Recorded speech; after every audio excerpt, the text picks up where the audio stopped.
that we had to open it back up. Not everybody, but a lot of them. Why not? So, I'll kick it off before we go to the open forum. Today's topics are Islam, Roman Catholicism, Papacy, Protestantism, Atheism, Agnosticism, Hebrew roots, Unitarianism, Arianism, Evangelicalism, Calvinism, on and on and on and on and on. All the usuals. Why not? And I was reminded of the contrast between the Latin Roman Catholic approach to what sanctity is and what holiness is, and what the idea is in the Orthodox tradition. And how one of the key indicators that we often overlook in contrasting these two groups, looking for which one is the true church,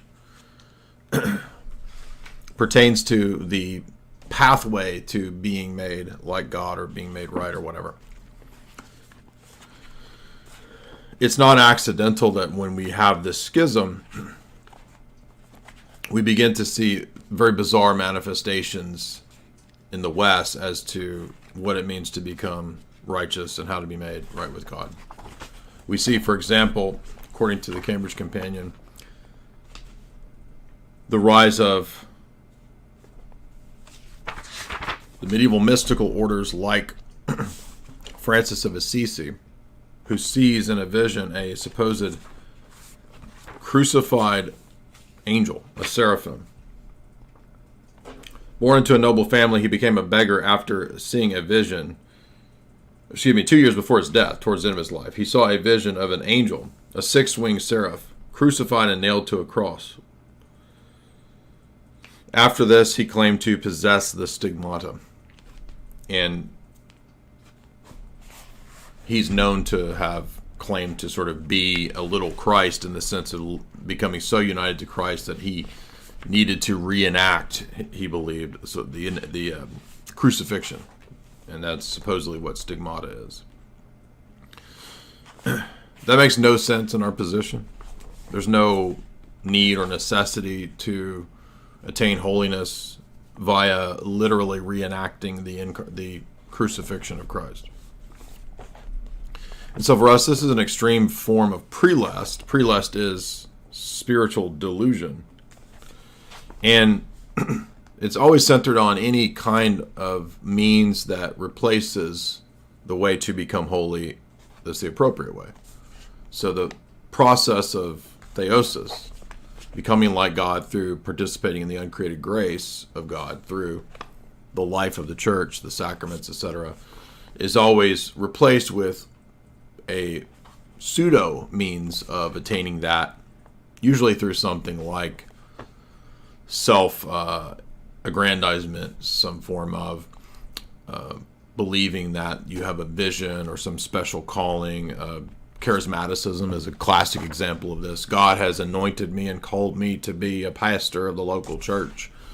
This is a very obvious, clear form of prelest. But it's not just the charismatics. When we critique the charismatic oddities, we begin to notice a lot of parallels with the medieval Latin manifestations. So even though Francis of Assisi and Jean Gerson and Nicholas of Cusa might not have been flopping around on the ground and giggling and having holy laughter at a Benny Hinn concert, they really are kind of the charismatics way before the charismatics. And the idea is that to prove one's devotion or one's possession of, quote, sanctity, it must then require, or it must be attended by these manifestations. And I was thinking more about this as I read this really good chapter in the book, as well as the other chapter on women's mysticism, which was also very telling and enlightening in this book.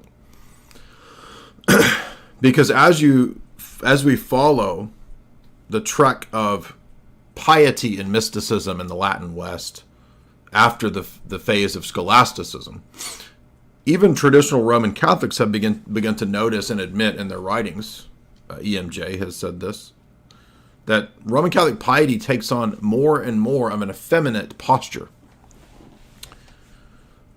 And we more and more begin to see the focus of the piety of the people around apparitions. And if you heard the Roman Catholic guy that called in the other night debating and saying that the apparitions prove his faith and that Catholicism is true, you notice he melted down when we got to the issue of the so-called apparitions of the Coptic church in Egypt. And he admitted, well, I don't know why it doesn't prove Coptic theology, but it's just different. And of course, he had no real consistent answer. But aside from that, the effeminate attitude of many Roman Catholics, and I'm including under that Skittles proclivities, which many Roman Catholics have actually written books on, I think there's a connection here. I think there's a connection between the bad theology, the Skittles proclivities, which are rampant in that communion, the recent ambiguous statements from Francis in his Fiducia Supplicans text that got everyone wondering what it means to be blessing a union that is Skittles. And it does say to bless the two people. And they all lied and said, well, it's just a blessing of people as individuals, as a couple. A couple is two in a pair, not individuals. Yeah, but elsewhere he says you shouldn't do that. Yeah, that just means it contradicts. But whether it's the Skittles stuff that's so rampant, or whether it's the Marian piety that has gone into the stratosphere of excess, or whether it is the prelest of the medieval women saints, there's a general pattern here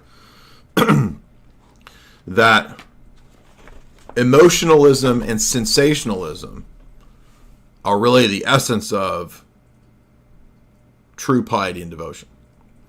When we went to Rome on our pilgrimage a few months ago, the first thing that really stands out, and many of us commented when we were on the pilgrimage, we did an Orthodox pilgrimage, not a Roman Catholic pilgrimage. We went to all of the Orthodox sites in Italy.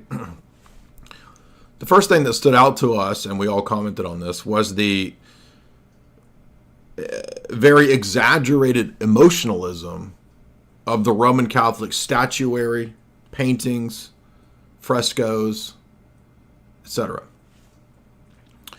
And every place that we went that was pre-Schism, that still had a lot of the pre-Schism art or architecture or whatever, iconography that was still there, was noticeably Orthodox, noticeably different. It was dispassionate. It focused on the halo, not Rihanna's halo, the halo which is intended to signify, in the Orthodox Church, deification and true participation in uncreated grace. In the Roman Catholic Church, after the Schism especially, the halo is separated from the head. Have you ever noticed that? Ironically, their own iconography expresses their heterodoxy. That in this life you don't actually touch the uncreated golden light and grace of God. Every Orthodox icon places the halo behind the head of the Orthodox saint to signify that theosis and deification is a present reality in the sacramental life of the church here and now, and not to be excluded and delayed to the eschaton. And if you believe that the art of a people expresses the soul of a people, it's no more evident than in the artwork of these churches. And even in some churches where you have a pre-schism older cathedral or church or building that then has kind of built onto it or around it or renovated the post-schism stuff, you can see that contrast in the building itself in some of those old cathedrals. one of which had some of the frescoes, I think, from the time of Justinian. And then elsewhere, all of this just hideous Novus Ordo Vatican II, abstract garbage. Actually, the Vatican Museum itself was that way. But when you walk through the Vatican Museum, you're seeing all the classical Roman era stuff, and then you get it kind of, as you move through it, you get more and more progressively, chronologically in the modern period, art-wise. And then you get up into like total abstract post-Vatican II demonic Paul VI looking trash. Okay, so I mean, even the Vatican Museum expresses this for you. So when we look at the tendencies of the medieval Roman Catholic mystics, one ironic point that stood out to me reading these essays was the tendency towards pantheism, towards dialectical opposition, particularly in Meister Eckhart, the tendency towards sensuous ecstasy, the idea that piety and salvation and theology is truly expressed through a kind of pseudo-sexuality. And especially as the chapter on medieval mysticism notes with the women, pretty much all of them were clearly expressing that. They're not getting it, and so they become histrionic, and Jesus becomes the replacement boyfriend. And it even gets to the point of Roman Catholic women saints literally saying that they have spiritual orgasm. That's the famous Bernini statue of Teresa in ecstasy. Even I was surprised at this because, for example, there's poetry by Hildegard of Bingen and by Gertrude the Great, these medieval women mystics that become very influential for the Latin Church. And it's basically like poems that are nothing but innuendos. It's bizarre. So why would it be surprising that Taylor Marshall talks about having visions of Mary and her milkers? I'm not joking. I'm not being blasphemous. That's his claim. The whole religion is built around effeminate, mystical visions and has been for hundreds of years.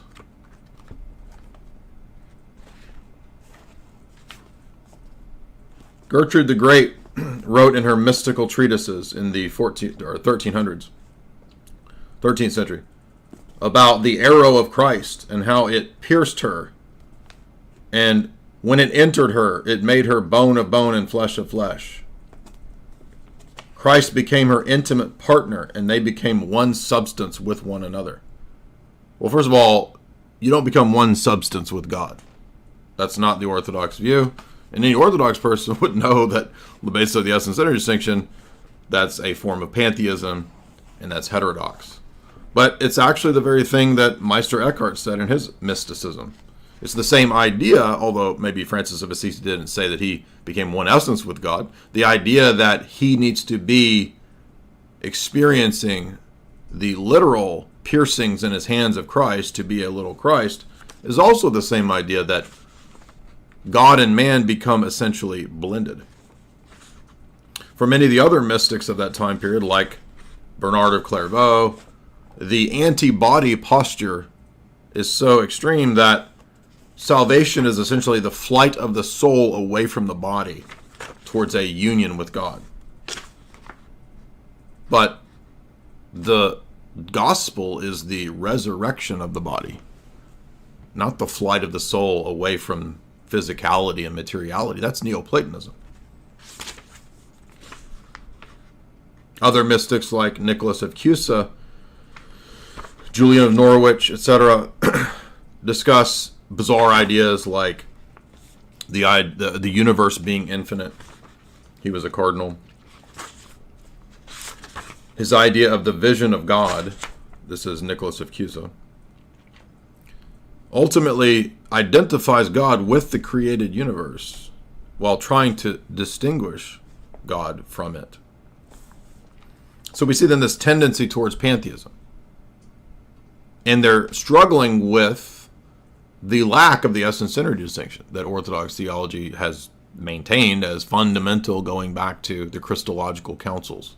I mean, it's in the Cappadocians, but it really becomes solidified in an absolutely clear way in the Sixth Council, in the dispute between Pyrrhus and Maximus, and then later on when John of Damascus restates and recapitulates the theology of the Sixth Council in On the Orthodox Faith, where there's an entire chapter on the essence-centered distinction in Christology. That's on the Orthodox Faith, Book 3, Section 15. So, again, and I did a whole lecture on the bizarre manifestations of the famous medieval heretical sects, the Bogomils, the Cathari, all of whom play a key role in this story as well, because they set the stage for what we're talking about in the progress towards modernity, towards the Protestant Reformation. For example, the Waldensians, who were themselves influenced by Franciscan, mendicant beggar preachers, many of whom ended up being heterodox, the spiritual Franciscans.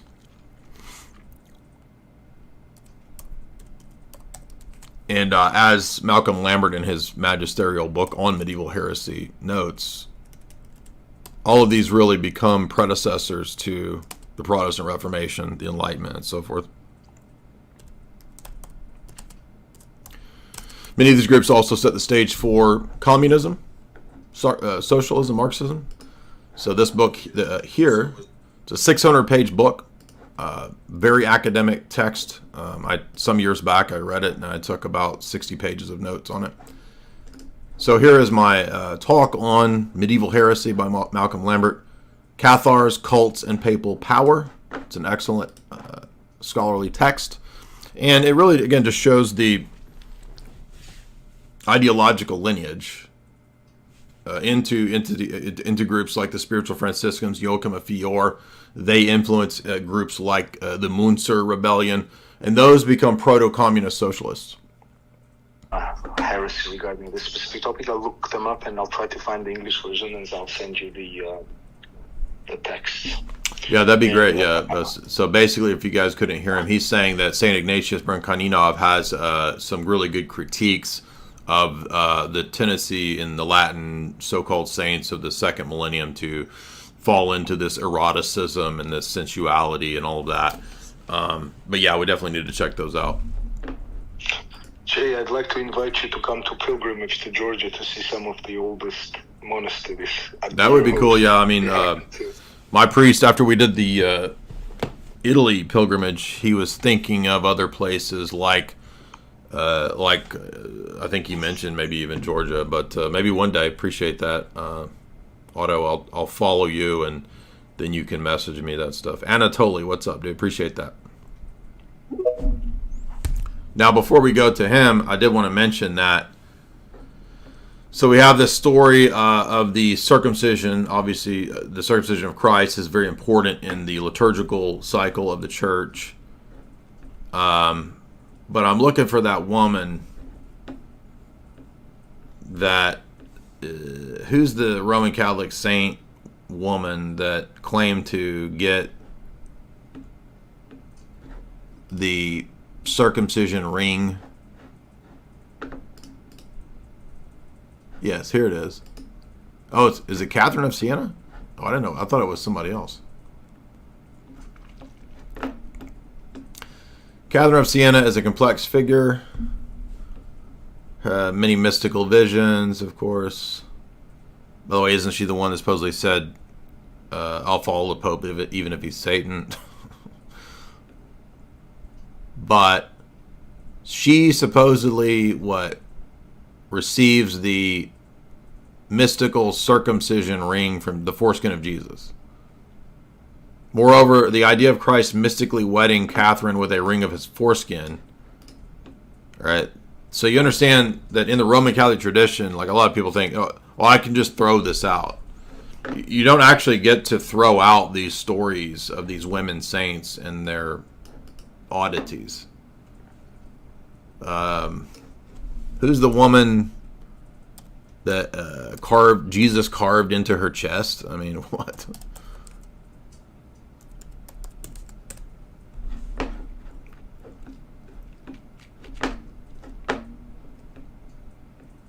Margaret Mary Alacoque, is that her? French Catholic mystic.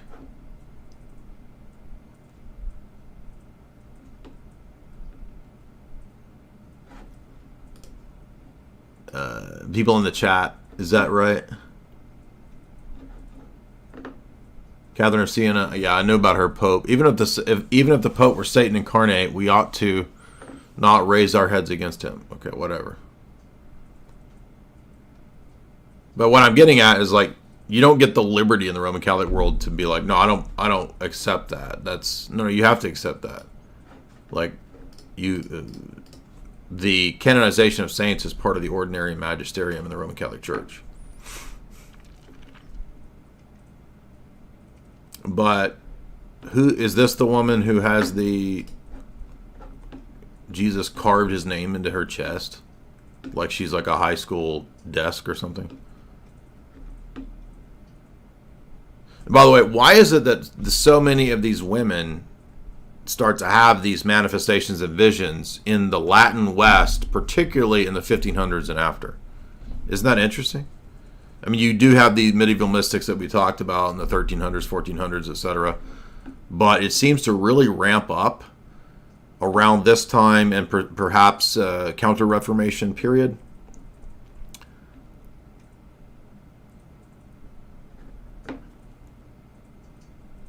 Oh, is this it? Yeah, here it is. Mother Mary assented. No, sorry, the mother assent. Sister Mary Margaret implored Mother Grafie to allow her to sign with blood. But the mother assented, and Sister Margaret Mary went to her cell. She bared her breast, and imitating her illustrious and saintly foundress, she cut with a knife the name of Jesus above her heart. The blood that flowed from the wound then was used to sign this pact. I'm sorry, this is nothing to do, this is like self-harm. This is like ultimate prelest. Imagine believing that this is like sanctity and piety. You have to believe this in Roman Catholic Church. You understand that there's not options. Oh, I don't believe that. I'm Roman Catholic, but I don't believe that. We're literally doing like the prophets of Baal stuff here. Does nobody remember the story of Elijah and the prophets of Baal? Right? Elijah's making fun of them. Call your God as he's using the bathroom. And they're literally over there cutting themselves. She's over here cutting the name of Jesus into her chest and then signing a pact in blood.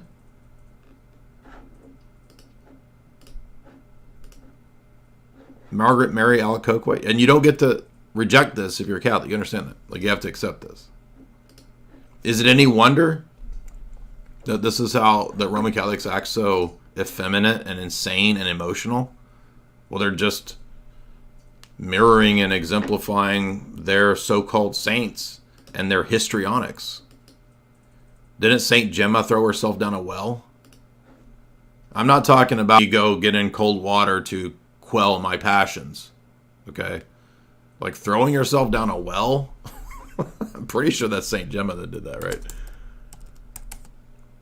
Yeah, Saint Gemma Galgani.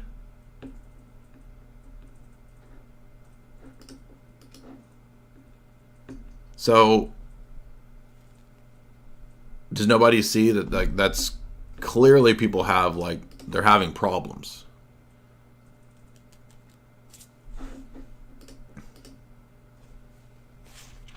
Oh, by the way, Augustine, when he is critiquing and making fun of the Donatists, he says that one of the things that the Donatists used to do was throw themselves down wells because they felt like that would actually achieve martyrdom, because they had this, some of the Donatists had this weird idea that you could only be saved if you were a martyr. And so they felt like if they threw themselves down a well to fight their passions, that was a form of martyrdom. I mean, it's insane. Hypocrite. Sincere hypocrite.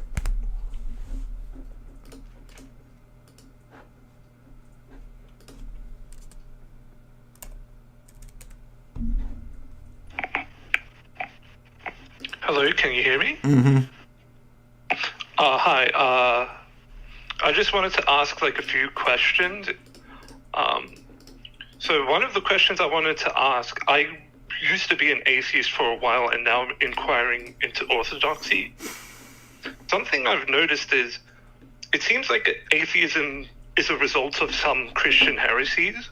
Like, for example, transgenderism seems to be a manifestation of Gnosticism. And it seems like a lot of humanist ideas come from Catholicism. Yeah, I've argued that for a long time. I have a podcast I did 8 years ago called Catholicism and Thomism Caused Western Atheism. And Gregory Palamas says in his debates with the Barlaamites that if you continue in the tradition of this Barlaamite Roman Catholic position, you will eventually become atheist. He was right. And then one other thing I've noticed is a lot of atheists will say the Old Testament God is cruel, but the New Testament God is good. And it's just strange to realize, wait, this sounds exactly like Marcionism. Wait, yeah, that is Marcionism, but absolutely, yeah. I mean, a lot of I did a video called the nine ancient heresies that are back, like 5 or 6 years ago. And yeah, I was arguing that a lot of the problems could be traced to that, including even atheism. And yeah, the idea that you can become a woman, etc. That transhumanist stuff is Gnostic, absolutely. Okay, do I have time for one more question? Yeah, I just wanted to add to that, for those that are curious, another example of this is Faustina Kowalska. She has these accounts, another Roman Catholic saint that you have to accept, that the host like floated around the room and Jesus would talk to her out of the floating host and said, "Oh, you're the most holy of all the nuns in the monastery, and I'm your boyfriend. Literally, I'm your boyfriend, you're my girlfriend, and you're the best and most holiest." Literally the opposite of anything in Orthodoxy about, if there was any kind of real vision of Christ or whatever, it's the opposite. It's not, "Oh, I'm the holiest of all the nuns in the monastery." It's, "I'm the worst of sinners." It's Isaiah saying, "Lord, I'm not worthy. My tongue is filthy," right? When Isaiah sees the Lord in Isaiah 6, he's humbled. Orthodox saints, when they talk about seeing the divine light, they're humbled. Roman Catholic saints, "I'm the holiest and Jesus is my boyfriend." Go ahead. So the other question I wanted to ask is, I agree that the church is visible and not invisible, but I think something I'm struggling to understand is, how is the church the literal body of Christ? Because when I hear body, I just think of like a human body. So yeah, we're mystically united to Christ's physical flesh. And that's why in the Eucharist, as Cyril says at Ephesus, we partake of his deified flesh to become part of his human flesh. Okay, I see. That was all the questions. Thank you very much. Yes, sir. Yeah, it's a great question. I appreciate that.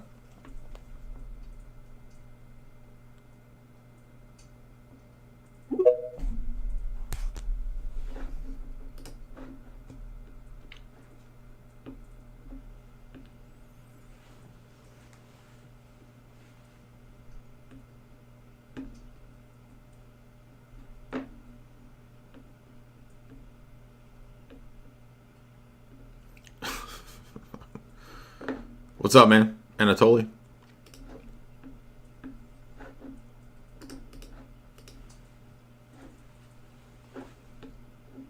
Are you there?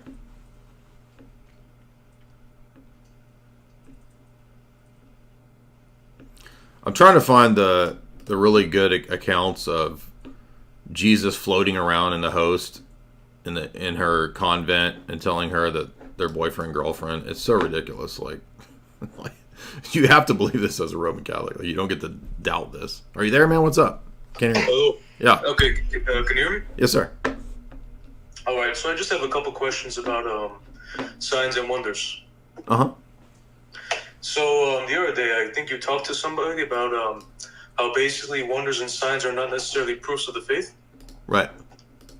So my question essentially is, to what extent do wonders work as proving the faith? And also, if Christ was in a non-faithless generation, would he, like, philosophically prove his godliness? I don't think it was anything to do with philosophy. I think that over and over, when he's arguing with the Pharisees, what he says is, do you not know the scriptures? Did you not read the scriptures? Did you not know the times? And the times mean being aware of what the scripture said. Like I mean, this is not Protestant. Like, this is literally the way Jesus constantly argues with the Pharisees. He's like, how do you not know what the scriptures were telling you about the seasons and the times?